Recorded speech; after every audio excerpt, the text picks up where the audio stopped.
అందుకొరకే దేవుడు పారవేయకుండా ఉండాలి అంటే దేవుని పిల్లగా ఆయనకు పనికొచ్చే పాత్రగా మనము మార్చబడాలి.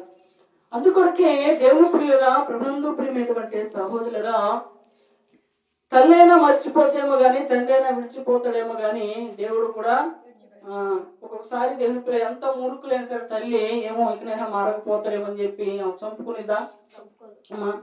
ఎంతటి మూర్ఖుడైనా ఎంతటి వాడైనా సరే ఎప్పటికైనా మారకపోతాడేమో, కుమారుడు గాని కుమార్తె ఇకనైనా మారతారేమో ఇకనైనా మారతారేమో, తాగుని విడిచిపెడతాడేమో. ఎందుకంటే నా కన్న కడుపును పుట్టినటువంటి కుమారుడు కుమార్తె కాబట్టి వాడు ఇంకా జీవితకాలం ఎప్పుడైనా మారతాడని ఒక ఆశ ఉంటుంది. కానీ ఈ రోజుల్లో దేవుని పిల్లలు చాలా మంది మూర్ఖపు తల్లిదండ్రులు ఏం చేస్తున్నారు?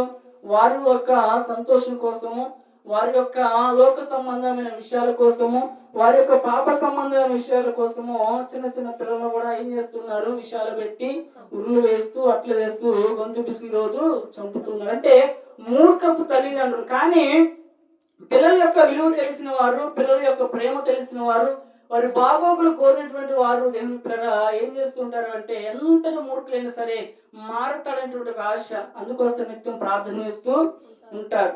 కానీ చాలా మంది మూర్ఖపు తల్లిదండ్రులు దేవుని పిల్లగా వారికి అడ్డు వస్తున్నారనే పిల్లలను కూడా దేవుని పక్కన పెట్టేవారుగా ఉన్నారు. కానీ ఈరోజు దేవుని పిల్లగా నిన్ను నన్ను తయారు చేసినటువంటి దేవుడు దేవుని పిల్లగా అలాగే ప్రేమ కలిగినటువంటి తండ్రి, దయ కలిగినటువంటి తండ్రి, కృప కలిగినటువంటి తండ్రి ఏ రోజుకైనా నా బిడ్డలు నా చెంతకు రాకపోతారా?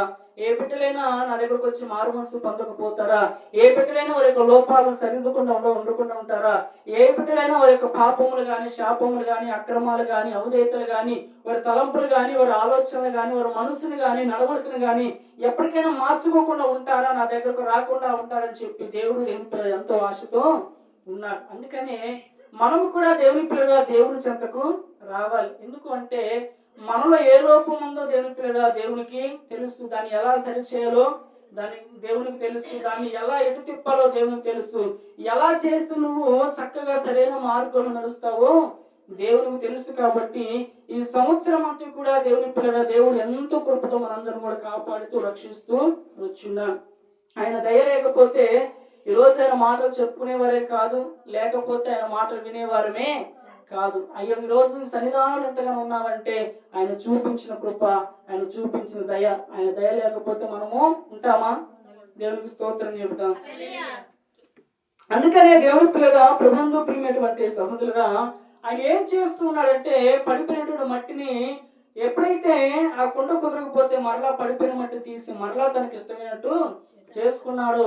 దేవుడు కూడా మనకి ఇష్టం వచ్చినట్టు ఆయనకి ఇష్టం వచ్చినట్టు మనల్ని దేవుడు తయారు చేసుకున్నాడు. కాబట్టి మనము పనికొచ్చే పాత్రల వలె ఉండాలి. ఎందుకు అంటే ఒక కుండకు రంధ్రం పడితే దేవుని పిల్లలు ఎన్ని నీళ్లు పోసినా కానీ ఆగవు. కాబట్టి దాన్ని బూడితే తప్ప దేవుని పిల్లగా ఆ నీళ్ళు అనేది ఆగదు.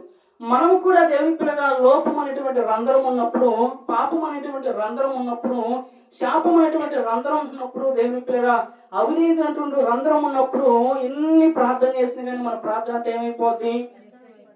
వ్యర్థమైపోద్ది. తర్వాత మన ప్రార్థన కూడా పాపంగా మారిపోతుంటుంది. కాబట్టి మన ప్రార్థన పాపంగా ఉండకుండా ఉండాలంటే మన లోపాలను సరిదిద్దుకునే వారిగా మనము ఉండాలి. అందుకొరకే ఈ సంవత్సరం అంతా దేవుడు కాపాడాడు. కాబట్టి మనలో ఇంకా లోపం ఉన్నాయా? మనలో ఇంకా దేవునికి ఇష్టం లేకుండా ఏమైనా ఉన్నాయా? మనం ఏమైనా సరి చేసుకోవాలా? మనం దిద్దుబాటు చేసుకోవాలని చెప్పి ఈ 2 రోజులు కూడా ఉపవాస ప్రార్థన కూడిక ఏర్పాటు చేయడం జరిగింది. కాబట్టి దేవుని పిల్లగా పరిశుద్ధ గ్రంథంలో కొన్ని మాటలు మనం ధ్యానించుకుంటే, వారి యొక్క నడతలు సరిదిద్దుకున్నప్పుడు, వారి యొక్క ఆలోచనలు సరిదిద్దుకున్నప్పుడు రావాల్సినటువంటి కీడును కూడా దేవుడు తప్పించాడు.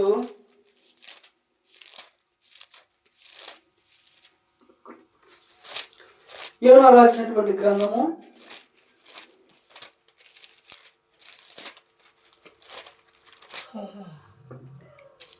3వ అధ్యాయము 9వ వచనం నుండి మనం చూసుకున్నట్లయితే, మనుషులందరూ తమ దుర్మార్గములను విడిచి తాము చేయవలసిన బలత్కారము మానవేలనని మనుషులేమి పశువులేమి సమస్తమును గోనెపట్ట కట్టుకొనవలెను. మనుషులేమి పశువులేని సమస్తము కూడా గోనెపట్ట కట్టుకొనవలెను. కట్టుకొనవలెను. జనులు జనులు మర్మపూర్వకముగా ఆ దేవుని వేడుకొనవలెను దే- అని వచ్చేది మనం అక్కడి నుంచి మర్మపూర్వకముగా మనోపూర్వకంగా దేవుణ్ణి వేడుకొనవలెనని దేవుణ్ణి వేడుకొనవలెనని అని దేవదూతలు అని దేవదూతలు నినవే పట్టణంలో ప్రవేశించి నినేవే పట్టణంలో ప్రవేశించి చాటించిన ప్రకటన చేసిరి. చేసిరి. ఈ నినివే వారు ఈ నినేవే వారు తమ చెడు నడతలు మానుకొనగా ఏం మానుకున్నారు? తమ చెడు నడతలు మానుకొనగా వారు చేయుచున్న క్రియలు దేవుడు చూసి వారు చేయుచున్న క్రియలు దేవుడు చూచి పశ్చాత్తాపుడై వారికి చేయనంతని వారికి చేయుదననుకొని తాను మాట ఇచ్చిన కీడు చేయక మానెను. కీడు చేయక మానను. దేవునికి స్తోత్రం చెబుదాం. హల్లెలూయా. నినేవేటువంటి పట్టణము దేవుని పిల్లల దేవుని కంట వ్యతిరేకంగా ఉండి వారి యొక్క నడతలు బాగలేదంట, వారి యొక్క ప్రవర్తన బాగలేదంట, వారి ఆలోచన బాగలేదంట, వారి విధానం